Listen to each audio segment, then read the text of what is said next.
I think we live in a society that doesn't know how to grieve properly. We get stuck in the cycle. We never get to a place of acceptance, but we stay in the anger, or we stay in the denial, or we stay in the depression, but we don't get to, or the bargaining, but we don't get to a place where we're, God, I accept the pain of the reality of where we're at, and I ask that you would heal my heart, and I release them to you, and I forgive them for the pain that they've caused me, and I pray that they can forgive me for the pain I've caused them, and then we move forward.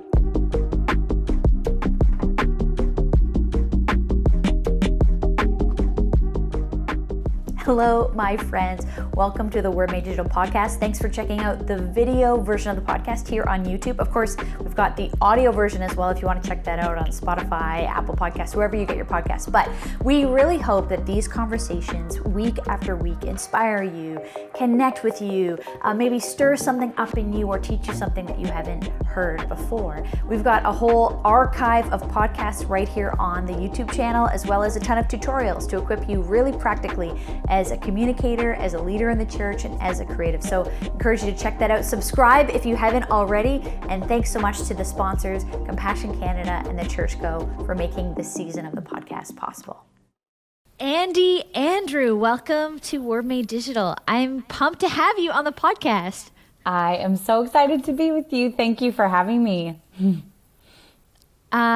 Okay, so we have this mutual friend, and actually Chadi is coming on the podcast this season as well. I recruited her talking about all things creative in the church, so I'm pumped about that. But she's given me some hints on you, so I think as a means of introduction, she has said we should talk about Brad Pitt from Legends of the Fall. She's the worst. She is the worst. Tell me I'm going to out her. Okay, when mean? this is over, I'm going to tell you. We were playing a game. I thought it was amongst friends who would never tell, but apparently she wants the world to know. So it was one of those dumb games where you had to I don't even remember, but you had to reveal some stupid secret crush that you used to have. And I giggled so hard. They're like, what? And I was like, it was Brad Pitt. Legends of the Fall, Brad Pitt. And so I just remember I was in high school and I had the poster of him on my wall and I was obsessed with him. And then for my birthday this year, one of my friends that was in that room decided to get me a poster, the same poster. And I turned 43 this year, so that's a problem. But there's no way to hang it because my husband I was gonna say, where is that poster now? Yeah. It's still in its roll in my closet. I'll give it away at Christmas to someone. That's what I'm going to do. I'm going to wrap it up and give it away. Oh my gosh, she is so funny. And the other thing is, she says you love all things New Kids on the Block. So please tell me, what is your favorite New Kids on the Block song? Have you seen them in live performance? And when did you last go to that concert? Okay. That is so funny. It's so true. So growing up, I mean, they were my guys. I had the big button, everything. Joey Joe, he was my guy. And the reason why is because they were all a little too old for me. So I thought, Joey Joe, I could actually marry him, because he's close enough to my age. Funny story. Right. This is a very pragmatic about your crushes. Very practical about my crush. Funny story. My sister-in-law saw him a couple of years ago at the airport, and she's like, he doesn't look good. I was like, well, I'm glad I didn't marry him then. So, but okay. So have I seen them in concert? When I was younger, we didn't have enough money to go to concerts, so we didn't get to go. Every time they would come, I was so broken. My best friend got to go, and she'd tell me all about it. But it was 5 years ago. I had a whole bunch of girlfriends that surprised me and bought tickets, and I went and saw them. And I laughed so hard the whole concert because women my age and older were losing their minds, they were 13, 18. Yeah. And I giggled. I think I just laughed. I enjoyed the music, but I laughed so hard the whole time. It was hilarious. And favorite song would be Please Don't Go Girl, because Joey was singing it to me. So there you go. Yeah, that's, all of them. What about you? Were you a New Kids on the Block fan or no? You know what? I was more I'm a little bit younger than you. Not so much, but enough that NSYNC was my band. Oh, and yeah. I then followed into the future, of Justin Timberlake's career. And I've seen Justin Timberlake probably 4 times. Oh my really gosh. Actually, the last tour he did, Out of the Woods, friends. Speaking, we're on a theme of friendship today, so let's. This is why I'm starting the conversation with this kind of like let's get to know each other, joking around. Because my friends, as a thank you for something, bought me and another girl tickets for Justin.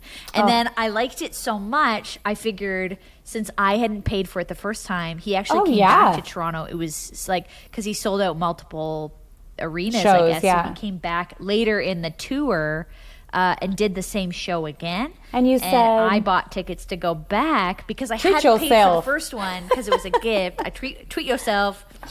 I went again. And that's amazing. If any Gen Z are listening, they're rolling their eyes about this, but I really think he was, just super talented. The show was fantastic. He is so talented. You know who else is talented? Boy And I'm not ashamed to never say die. it. I'm not ashamed to say Justin Bieber. I would see him in a minute. If the tickets... Well, there's unashamed. down the road Canadian. Yeah. I know. There Justin you go. Bieber and Shawn Mendes. I mean, Drake, I know. The Canadians, The Weeknd, come on, they're guys. all like Toronto boys. Yeah, that's so right. awesome. It's all these, Go for better and Toronto. for worse, I guess. Yes. Oh, and you even say it pretty close. Toronto. When I introduce, I'm from Toronto, but nobody here says, everyone says Toronto here. Well, it's kind of like you know this, I lived in Australia. And they say Australia. Like, they don't say it. And people are always like, Australia. I'm like, no one says it like that. And it's not Aussie. It's Aussie. So when people are like, do you like the Aussies? And I'm like, I don't know what you're talking about. No, I don't. Okay, so as we're continuing to get to know you, tell us a little bit about your context. Like you've sort of alluded to, you've got a husband who probably wouldn't like your New Kids on the Block poster. You've got some kids. Give us a little bio on you. Where are you at? What's your life look like? Yes. So right now, presently, I am sitting in my bedroom in Brooklyn, New York, and my husband and I moved here 11 years ago from Sydney, Australia, which my husband is Australian. So I was born and raised in Washington State and moved to Sydney when I was 22 and married him. Oh no, I was 21, married him the following year. Cause we're like, yeah, let's get married. And so I lived there almost 10 years and then moved here. We planted a church in 2010, and it's called Liberty Church. And so it's multiple communities. We have planted 3 here in the city. We have got, so one in Brooklyn, 2 in Manhattan. We've got 1 in St. Pete, Florida. We've got 1 in London, and we've got 1 in Eswatini, Manzini. Manzini is a city in southern Africa in the country of Eswatini. Used to be called Swaziland. So over the last 11 years, really, we've planted churches and put leaders over those churches, and really, we have overseen that. More so my husband these days. 4 kids in New York City is a lot, and through a pandemic, I'm sure we can talk about a lot of stuff. Kidding. So there's so much, and I do a lot of writing. I do a lot of speaking and traveling to the greater body of Christ. So my husband really is like at the helm of the ship for Liberty, and I do a lot more like outside of Liberty. But so that's kind of, and I have a podcast. So life is very fluid, and we're figuring it out always, I love it. Well, and you're talking about how you've planted these churches all over. So maybe you could give some context on how does that model work? What I'm really trying to get to is, with COVID and everything having to go online, were you already set up for that when the lockdowns came in spring 2020, or were you doing a pivot all over the world? Because the whole world was affected, and you were a global church. So what does that look like for you guys? Yeah, we really had to take care of context in that. And we've always let our communities lead contextually. So we're a family with the same last name, but really they need to reach their context because it looks different in every city and every country. So yes, we were set up for online. So our Florida community, our London community, and then New York communities, we were already having online, an online experience, if you will, but that totally and radically changed. We kind of came together and ended up doing more combined, we really brought our efforts together. So we had the preaching roster would be like all of the different community pastors and leaders and all of us emceeing, and we kind of came together and did a more of a conglomerate. Our guys in Eswatini, they can't stream really. So what they did is they used WhatsApp. Like WhatsApp was pivotal for them. And they said they had the most wild, crazy like prayer meetings on WhatsApp. Like, so that was the avenue. And so just to be really, really specific about WhatsApp, do you mean like they were texting, or they were on audio, or was it a video live stream, or what did they, because I think for a lot of North American people, WhatsApp, we have it, but it's not used the way it is in other countries. I was talking to a comms leader in India, and WhatsApp is huge for evangelism in India. And so can you just like you break it down a little more? What the heck are they doing on WhatsApp? We have so much to learn. Well, they are. So they, I mean, what we would do is we would send them the service. It'd have to be a couple of days before because downloading it took so long. And then whoever was able to stream it, because not everybody has access to high-speed internet. So it would be more that they would get the audio. They would get the audio of the service and they would play that. And then they would have prayer meetings where they would pray via text or voice memo. And honestly, like their church really grew. They cared for each other in amazing ways, but that was the way that they were able to use that technology. So they did a really great job. Like every single one of the communities figured out pivoting. I mean, our London community, I kid you not, they had just launched, and I think they had only 2 months or so until they shut down. They've been shut down longer than they have been relaunched and opened back up. So it was difficult for them. It was like they had a false start almost, and they have a whole new community. Like they have a few people that were at the beginning, but most people have either moved on, and they've really started again in this time. So that's where they're at. Mm-hmm. Yeah. And so then in your world in New York, how's it going? Like, do you feel like it's a whole new, do you feel like people have, like a lot of people talk about the great, like the same here in Toronto, the exodus out of cities by a lot of people. Is the community that you're serving locally there, is it the same people? Is it a whole new crowd?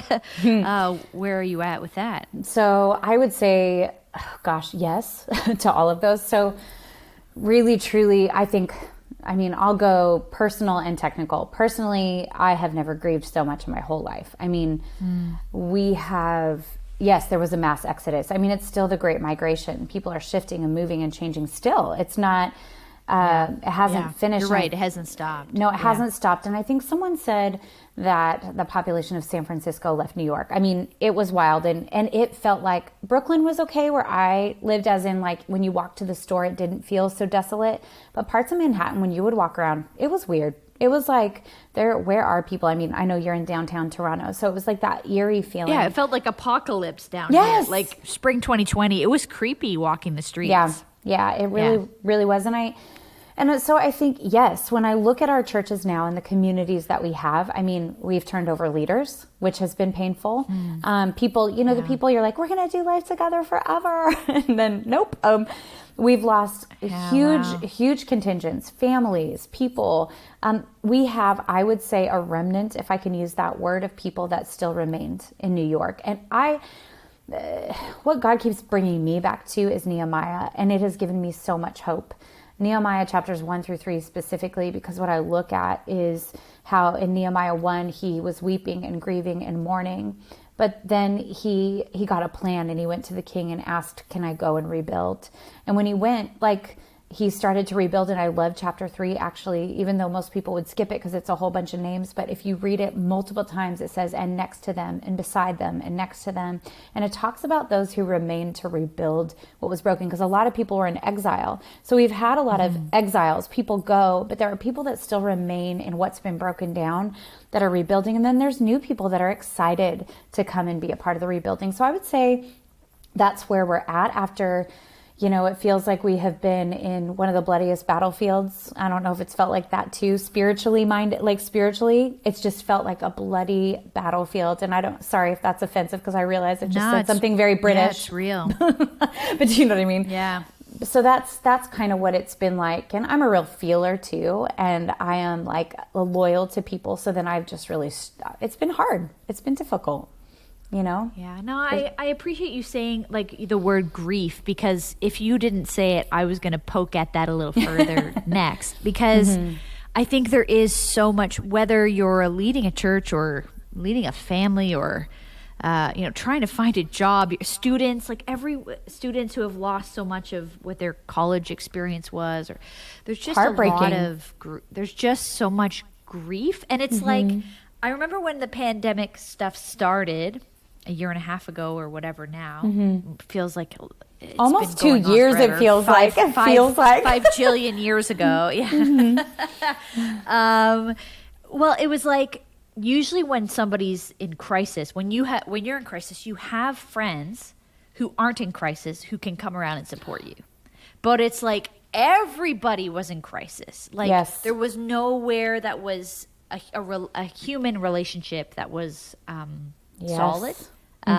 Everyone was like trying to manage something no one in the world, like no one living today had ever experienced. And so we were all just like trying to like survive. It sounds so dramatic, but in some ways it was true. Like we were just trying to get through the day and the week. We didn't have enough information to know if everyone was going to die of this disease. We just didn't know anything yet.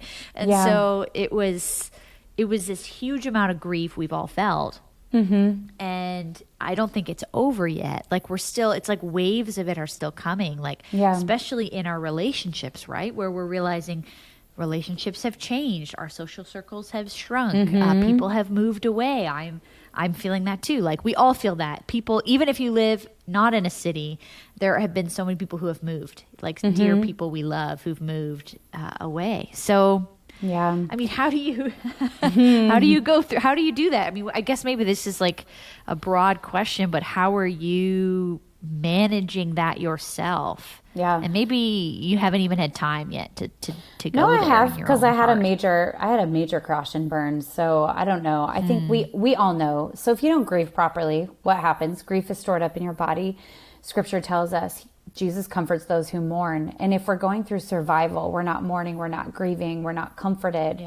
And like you said, it was a collective. It is a collective grief. And now we're sitting in 2021, near the end of 2021, in the aftermath of people either dealing with it or not dealing with it or still dealing with it. So we're still seeing the fruit of how everyone faced the last year and a half. And you're right, there's still different waves that are coming at us. So how did I deal with it? It was probably about 8 months ago, I would say, from when we're recording this, that I had a major crash and burn where I said to my husband, I said, I'm concerned about myself.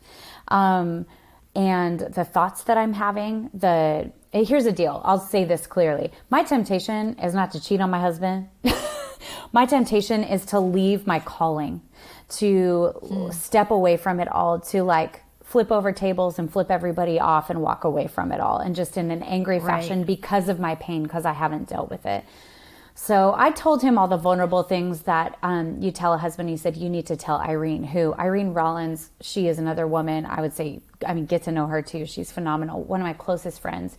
Call her up and I say, here's where I'm really at. I did the vulnerable conversation because I think she says this all the time. She says, you need to be authentic with many and vulnerable with a few. So be who you truly are. Be authentic, whatever table or wherever you show up. But there is a vulnerability. It's not for the internet. It's for a few people that are in your real life. And so she's in my real life. She doesn't live in the city, but I called her. I said, I'm scared to tell you all this stuff, but here's where I'm at. She goes, okay, well, we need a game plan because you're not going to be taken out. And she's like, so I want to send you to this place in Colorado, a counseling center. I did a 2-week intensive and checked myself in. My husband came too. And then she said, and I'm doing a Celebrate Recovery group for pastors. And I'm just starting it. Do you want to be a part of it? It's a step study. And so recovery, for people that are listening, it's not just for addiction. It's for me, I'm like, hi, my name is Andi, and I am a believer who is recovering from codependency, people pleasing with a little side of anger for self-protection. This is why I'm there, is that I think the desire to please everybody in a time where you can't please anybody was all about my pride and my ego and needing to be right. And I started to crash and burn, and it was killing me, and I didn't want to do this anymore. Still love Jesus, didn't want to do anything else. So I went away, and it radically changed my life. And I came back and I have never had a counseling experience like that. It's called Crossroads in Buena Vista, Colorado. It should be Buena Vista, but they say Buena. And they're going to look through the Spanish there. Yeah. But it was wild. It was wild. And then I've been in recovery with a group of women that have all walked through, like have been at the helm of a battle that has been difficult, where you can please no one, where no one loves what you say. So you got to figure out what it looks like to please Jesus and follow him at a time where everyone's still being shaken and the trees being pruned and things are being cut off. So that was a long way of explaining how I personally had dealt with it, but also how I've chosen to rebuild and build healthy relationships around me in this season, because it's actually it's saved my life, not isolating myself. Wow. Yeah. Well, because we're just meeting, we have some common people, but we've never met until today. So I appreciate you just being real about this stuff. As you say, be authentic. I love that. Be authentic with many, be vulnerable with a few. Yeah. So I'm learning. You are modeling it right now in the conversation. It's just huge. Like, I think I've talked to lots of people who are maybe not fully aware yet of how much they're dealing with. And it's that thing which we've seen people in the last year, right, get taken out. They're done with ministry. And especially most tragic, they're done with their faith. Like this whole movement of quote unquote deconstruction, and there's but not reconstructing to anything. Oh my gosh. Right. But so they're just sort of wandering orphaned souls in the desert or something. Yeah. And it's a temptation for all of us, right? It's like, forget it. It's crappy. There's so many problems in church, evangelicalism. I'm out. Yeah. And it feels like a fashionable thing to do in some ways. And there are some real concerns and real critiques that need to be made. Sure. There's some, but then it's interesting even just to hear on the leadership side of it. Like, this is how this affects real people. Like when everyone's mad at you all the time, mask, no mask, vaccine, no vaccine. I don't know, 1,000 I've never other felt issues. so hated in all of my life. Literally. Like, wow, the hatred that has come out. And I'm like, I don't understand, but it really has brought out a part of me that has had to cling to Jesus only, because I know that sounds wild, but you're right. But it broke me. It really broke me. This year did, or 2 years. Do you feel like that whole thing, like we were joking, like I was saying, you didn't use the word, I used the word apocalypse. Downtown Toronto felt like apocalyptic, but that apocalypse is the unveiling. So in some ways it is a truthful statement. Yeah. Like a lot of stuff has been unveiled. What do you think God's doing in the world? I mean, see, the prophet in me is very excited about it too. Yeah. Yeah. And I think this is the thing too, is we want comfortable. We want safe. We want things to be back to normal. I'm using air quotes as you listen. But what does that even mean? And where do we get that from the Gospels and from Scripture? I think for me, what I noticed, John 15, I want to get a big vine like tattooed on my arm, because it was like Jesus had to remind me of John 15 over and over and over again. When people were pruned or cut, when things were pruned or people were cut off or things were cut off, he's like, do you not trust who I am? Because you have this picture of how life should be, how the church should be, but I am the vine and my Father is the gardener and you are the branches. So therefore, do you trust me to do my job? And I'm like, please forgive me. My pride is like front and center. So what do I believe God is doing? I mean, there is a great shaking, but there's also a great awakening. There is an unveiling, and we are seeing, and this is the thing that we're seeing in ourselves and we're seeing in people around us, who has built their house on the rock and who's built their house on the sand. And because this is the thing, when I am in the Word on a daily basis, like I know who my God is. But what I've realized, I talk to some people that I thought, like, these are passionate believers that have big platforms, and they're like, I'm not going to lie to you, I've been reading the Word for the last few months. And I'm like, like, Yeah. it's just the reality of I'm too tired or I'm too weary. I'm like, no, you're not. You're not tired enough to commentate on everybody's life, but you're too tired to like, so it's been, I think, it's not bad to shake things down to remind ourselves of what truly matters. And we, because I know discipleship is your passion, one of your passions too, is that my husband said this one thing, and I felt like it was a shot to the heart, but it was like the Holy Spirit was saying it. He goes, well, Andi, we are seeing the fruit of our labor. And he said, and some of it is good and some of it is not good. We're seeing what we have discipled people to.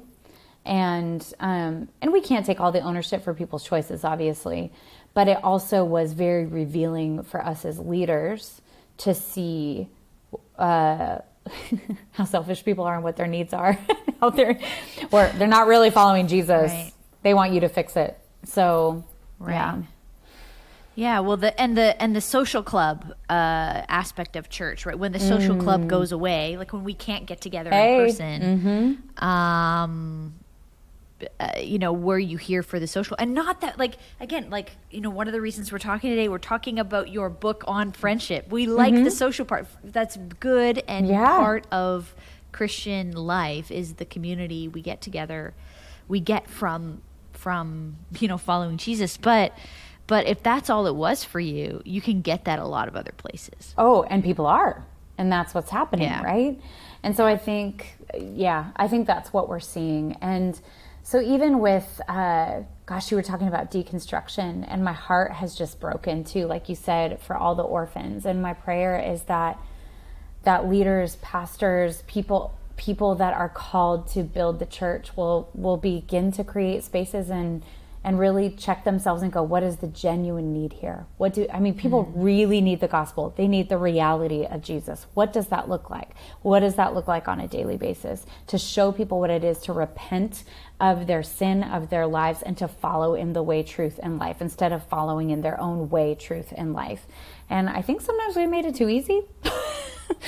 No, I'm a super intense person though, so I know not everyone loves that either. I can be a lot of fun and then scare you. So that's Well, I remember in seminary years ago, so my memory of it is broad, not specific, but that in the first centuries of the church, there were these documents where you could read of like how hard it was to become a member of the church, and so the debate when it was brought up in our seminary courses was like, basically like you had to like, not like a series of tests necessarily, but your life had to be a certain kind of way in order for them to believe, because they were worried you probably would come in and kill them, like you were going to, like they were going to be martyred. So there was like these all kinds of like stipulations and filters to let someone enter the church. And when we come from a context of like seeker friendly, like everyone's welcome, this big wide open door, I'm not saying that that's bad. It's interesting to see in the early church, it was like the exact opposite. Like you had to work really, really hard if you wanted to. It's like, like it was like a secret society that you had to know about, and you had to prove all kinds of things about the kind of life you were living in order to be able to come to their meetings. Wow. But I think that's where I'm just going. It made it really hard. Like you only were coming if you were serious about it. Yeah. Yeah, and I think that's the thing too, is this is what I realized too, is I had maybe this understanding that others all knew. We just lay our lives down. This is a surrendered life. It's about you, it's about us, and it's not about us. It's about the lost and the broken. It's about building. The community aspect is so vital. Jesus shows us his circles, even how he had his 3, his 12, the 72 that he sent out, the multitudes that he was around. It's integral to our formation to be in community with one another and to be in discipleship together, because it's where we grow and mature in relationship. But I think what I mean too, when I'm saying it's like we've made it too easy, is that we haven't showed people that it is a life laid down. Like we die to self, we pick up our cross on a daily basis, and we follow Jesus. And so anyway, it's been, I feel like I went like on a little bunny trail, but it's been a wild ride. Good. It's been a wild ride. Yeah. And so, it's interesting then you release a book about friendship in the middle of this. Yeah. I don't know when you wrote it, because of course publishing cycles are longer. If you know, you don't usually write a book and then it gets published 2 months later. So I'm not sure when you wrote this, but why are you writing about friendship? Maybe in some context, maybe in some ways it's a redundant question because we're talking about how these relationships affect us. But why'd you write this book? So what's funny is I proposed this book before 2020. So this had nothing to do with what was going on. It just happens to come out at a time where people desperately need to choose to reconnect again, which only God can do that. And I think where we need to choose to step out of isolation and self-protection and into genuine relationship with other people. But for me, this book was something that I felt like, I think I could write about this, even though I am not an expert and I'm completely imperfect in relationships. But I feel like I have done some hard yards here. What happened for me was, it was probably about 5 years ago, as I noticed that I had these cyclical issues with women specifically, in relationship with women. Now, I realized that I would attract people, like this, just weird stuff would happen. And I was like, what is my issue? How come I cannot, I am a grown woman in my late 30s. I should be able to build female friendships. And they were just burning to the ground around me. And what ended up happening is I started to realize I was seeing some cycles that I picked up when I was younger. And so, the first chapter out of the gates is called The Woman Wound. And I know a lot times we talk about the father wound or things like that, this void that we have. But I realized some of my codependency, people pleasing, carrying other people's issues for them came from issues that I had with my mom. Now, I'll say this right now, my mom and I have this beautiful, redeemed relationship that we have both worked very, very hard at. But I had to really face some stuff in my relationship with her. And she was, when I was younger, she was going through it. And now that I'm a mother of 4, I realized, man, I'm going to need to be paying for my kids' therapy when they're older for some of the stuff that I've done. So I have so much grace and love for my parents and the fights that they were fighting and trying to stay together for us, And so, but I realized growing up, I was her emotional mother. So my mom would dump stuff on me that as a little girl, teenager, I was way too young to carry. And that just transferred into my female relationships as an adult, like my fear of rejection, my fear that I wouldn't get it right. I would carry things for people that weren't mine to carry. I was boundaryless. I didn't know how to have a healthy connection to another woman without needing her to be something extreme for me. And so I just really started to heal. I needed to go back to move forward. And that's kind of where I started to deal with my issues with self-preservation, being on the outside looking in, looking for women to... Does that make sense? So what's so funny is I started writing it during 2020, 2021, and then it just happens to come out now, and the doors are starting to crack open for, are we going to be okay out here? Can we come out now? And emotionally, can I come out and connect with other people now? Is that okay? Right. Well, and and in a time where, as we said, we've been disconnected, but also our relationships have changed. I think they've been not just disconnected, but reevaluated. Who are my priority people? How do I want to spend my time? I think even some identifying for all of us around, wow, that feels like an unhealthy place. So maybe let's start there. Or we're not starting, we're halfway through a conversation. But in terms of the book, starting on that toxicity piece, how could people identify, what are some of the cues for you, the yellow flags of this might not be a healthy relationship, whether it's you doing it or the other person doing it? What are some of those red flags for you? I think for me, what I have learned is when a couple of things. One of the main ones for me that I have learned, and what I realized is it was an issue for me, is when it would make me mad all the time. I was like, why am I so angry? But it's this. I am very willing to own my crap. But when you're in a relationship with someone who is unwilling to own their side of things, like danger. That's just a warning light on the dashboard. So that's a boundary issue. So I think for me, what I've learned, I mean, I have a few different things where I talk about boundaries, but everybody knows, like Townsend and Cloud, just go get any of their books and it'll rock your world when it comes to boundaries or necessary endings. Or should read those books. Yeah, necessary endings, safe people. All of those will actually help inform relationships that are safe or not. But dealing with toxic relationships, you're right. When we were all separated from each other, what ended up happening is we really did reevaluate everything, every relationship we had. And then the fact that we were on social media, we started to see what the manifestation of people's hearts. And you went, oh my gosh, I didn't know that was in there. And so whoa, I'm in shock a little. You don't have to say everything on the socials. Well, it's true. Like just in the last few days was some girls talking about like how many people they've muted, unfollowed. Like it's just too much. Can't deal with it anymore. It's kind of weird. But I think for me, it's a boundaries thing. So I want to read you something really quick, if that's okay. Please. Well, interestingly enough, this is at the end of the chapter about navigating betrayal. So I give this quick word on boundaries, but I say in essence, a boundary is a definitive line that defines who owns, controls, and is responsible for something. Fences on property lines exist for a reason, to let each owner know what they need to take care of on the plot of land they own, but also not to cross into the territory where they have no ownership or jurisdiction.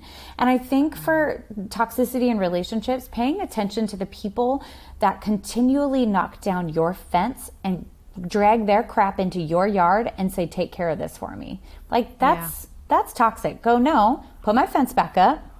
Go and see somebody that can actually help you. I am here for you. I am your neighbor. I will love you, but I can't fix that for you. And so I think being aware of that, and there's just 3 things on boundaries that I think really quickly that can give people to help with just the evaluation of where friendships are at is number 1 is this: boundaries are about valuing ourselves and others. When we practice healthy boundaries, we are empowered to build relationships grounded in love. So even think about this, it can be marriage, it can be friendship, but in my marriage, like I know it's my heart issues to fix. I can't my husband's not Jesus, so that's not his job. But I know it's mine, I know it's his. And then boundaries, number 2, they inform us. If someone crosses one of my boundaries, the world doesn't fall apart, but it's as though a warning light appears on my dash. It's information. And number 3, boundaries protect us. We are each called to guard our hearts. So that includes our values, thoughts, feelings, passions, sins, weaknesses, history, and strengths. And I think, I just think ownership is key. You got to own your life. You've got to take care of your own heart. You got to do the work. And safe people and good friends are going to be doing the same thing. It's not going to be perfect, but they're going to be like, you know what? I'm going to take this to Jesus. That's not for you to fix or carry. Yeah.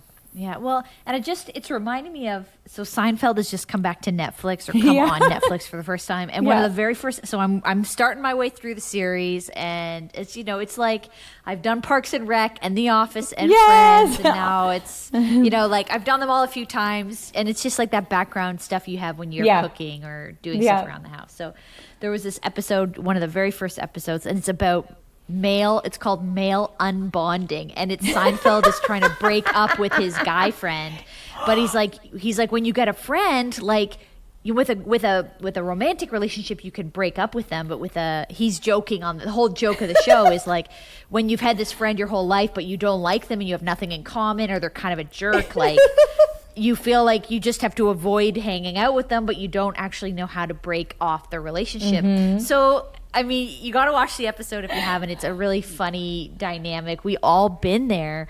How do you break? Did you have to break up with friends? How do you break up with friends? Like, oh man, you're what do you not do? Wrong though. Like this is not a lie. I should have done a whole chapter on this too. I allude to it, talk about it with one friend. So listen, I have a friend. She's still my friend of 20 plus years, known her longer than my husband. Chadi knows her too. We're all good friends together. But her name's Tanya. I write about her in the book, and we went through a season where we broke up. We totally broke up. It was horrible, but mainly it had It is horrible. It is horrible, but it had to do with this weird situation where she would be the wound of a friend. Like, she would give the wounds of a friend. She would tell me the truth and say, "Don't become friends with that person. Guard yourself. They want something from you." And every time it would crash and burn, she never said, "I told you so," but she could have. So it got to a place where there were a few things on both of our ends, and we stopped talking to each other. We had this breakup for about a year, until this one moment where we're in worship about a year later at this worship night, and we both start sobbing and forgive each other.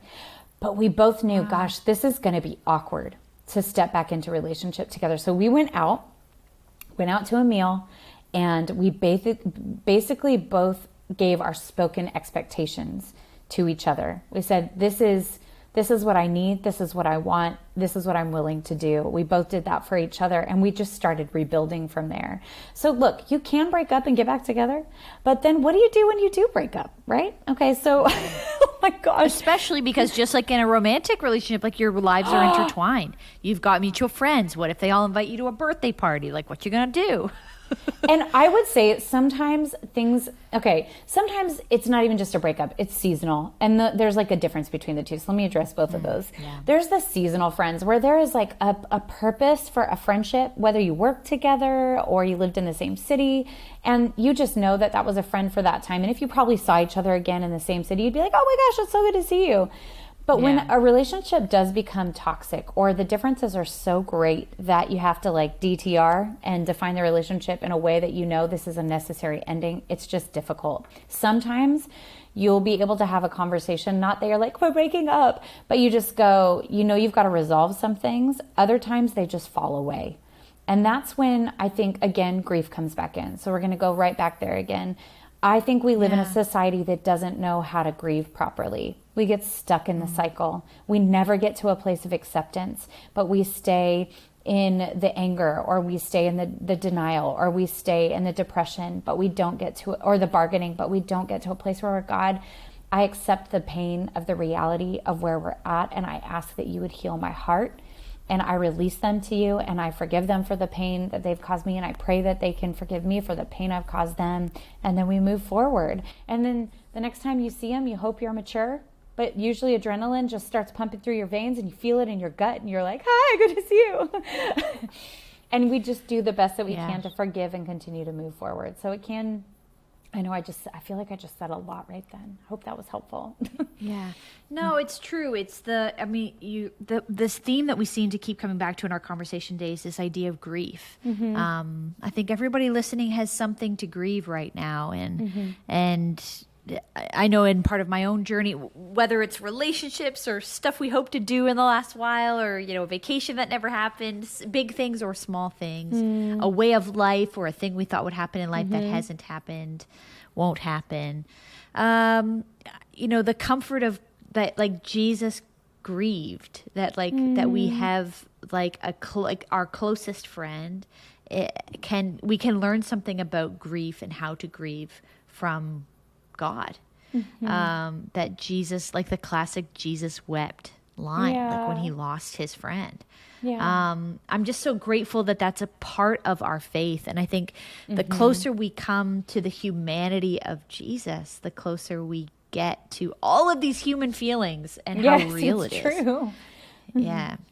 I mean, you talk about betrayal too, like in your book, about navigating betrayal, like Jesus has been like the famous betrayal of Jesus, right, by Judas, and all of us, frankly, by Judas, and then even I think the more I thought about it, I was like, and even Peter, but Peter's the one that is restored, and then starts the church on Pentecost, and basically does the first altar call and baptism, and it like boldly proclaims, because he deals with the betrayer that he was in his heart, and repents and moves forward, and so. Yeah, but Jesus, I think we forget that he put on flesh to walk a mile in our shoes. And we don't even have to make him relevant. He is deeply relevant. And he shows us once again the way to live in every relationship. I mean, he laid everything down. We just don't want to do what he did because it's really difficult. Yeah. Well, I love what you said. We just don't want to do it either. It's like we can read it and we want to like analyze it and do a big Bible study on it, but actually we just don't want to do it.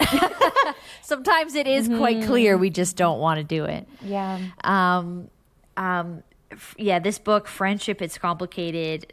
It is complicated. And I think it's more complicated than ever as we're navigating this digital life where a lot of friends, most of our relationship is now like text messages that can be misread or, just tone, the dynamics of tone and all that kind of stuff that can happen in the digital space. But before we end today, I want to pivot because I want to talk about, really like this is all in the context of a larger work that you do. And particularly I want to talk about, Coffee with Andi, podcasting, Awakening TV. What's going on in that space for you? Because there's people listening who are podcasters or, media content creators themselves or are wanting to do that. How do you think of those spaces as part of your ministry? Like, is that, it's just for fun? Are you using that as a discipleship tool? Is it a teaching tool? Are you using it to reach lost people? Like, what is the purpose of all this work you're doing in these media spaces? And then, like, I'd love to know kind of like what's been working or like what gets you excited about that right now?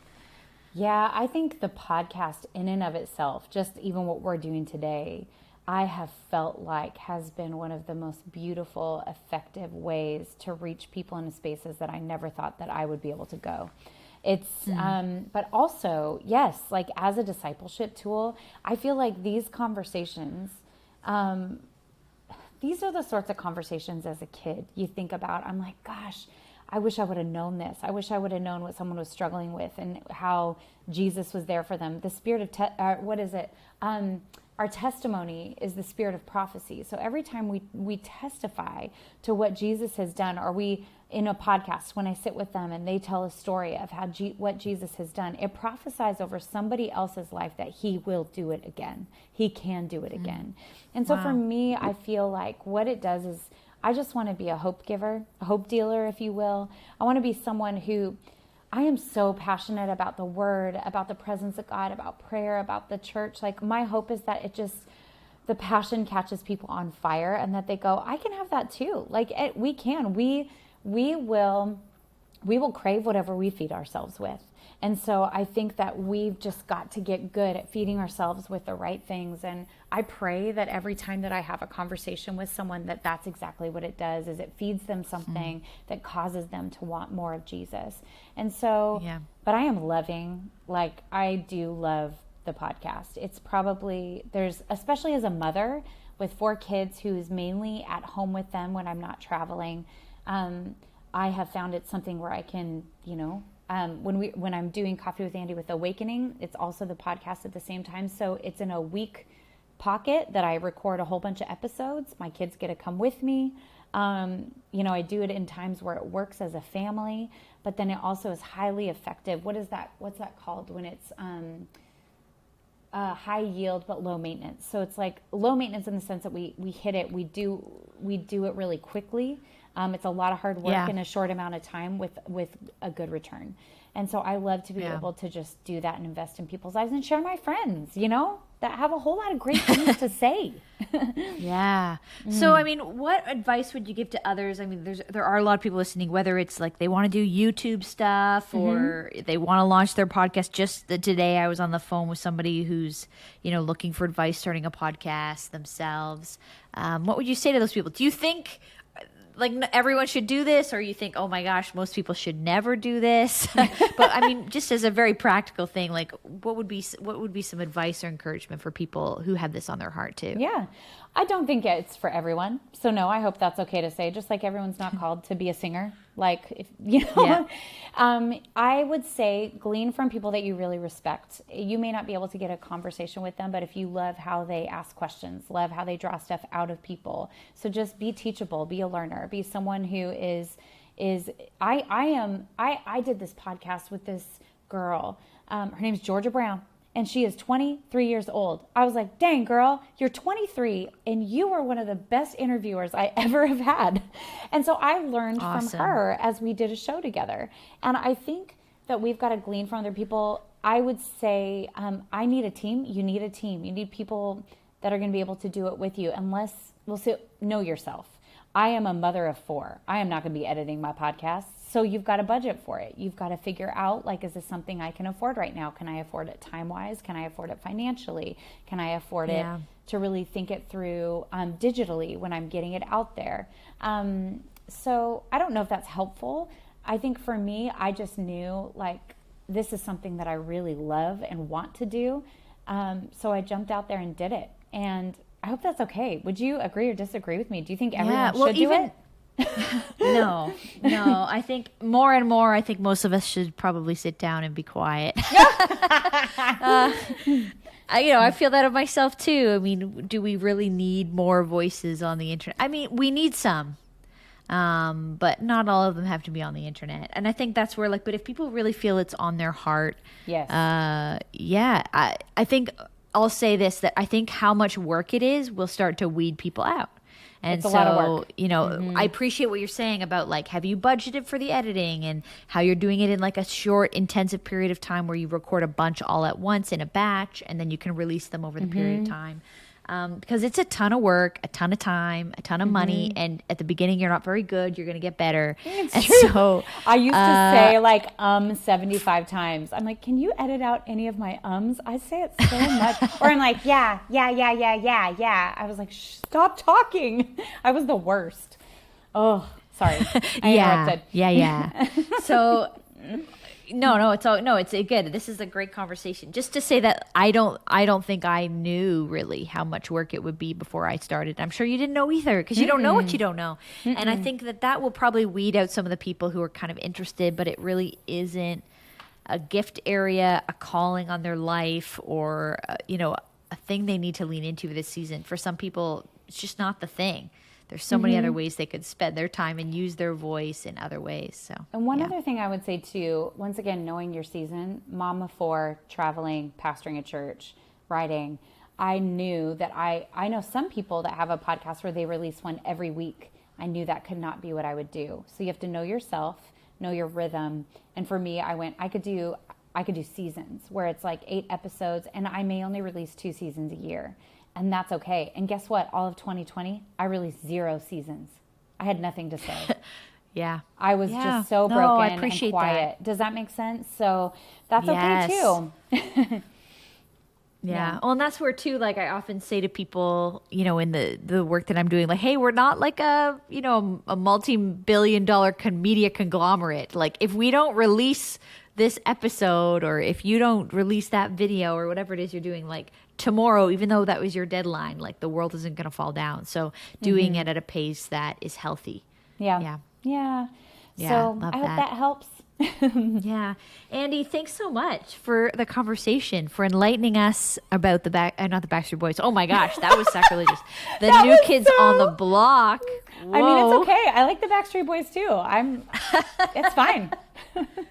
I'm sorry for what I said, but no, I mean, I forgive you. It's been so fun to chat with you, and I do want people to lean into the topic of your book about friendship. I think that there's some good introspection that people have an opportunity to do coming off of what you've just shared with us. So thank you for being authentic. And if people want to find more of you, your work, your podcast, your church, where do you want to send people? The easiest place to go would just be my website, because it's literally all there. So it's andiandrew.com, and Andi is spelled A-N-D-I with an I, no Y, I, and then Andrew with no S on the end, just like the name, andiandrew.com. So that would be where, and that's all my social media handles too. They're all at Andi Andrew. So that's where you can find my books and free stuff and the podcast, and it's all there. Awesome. Yeah. Oh my goodness. Well, we're going to send people there. Andi, thanks so much for your time. Thank you. I'm so grateful.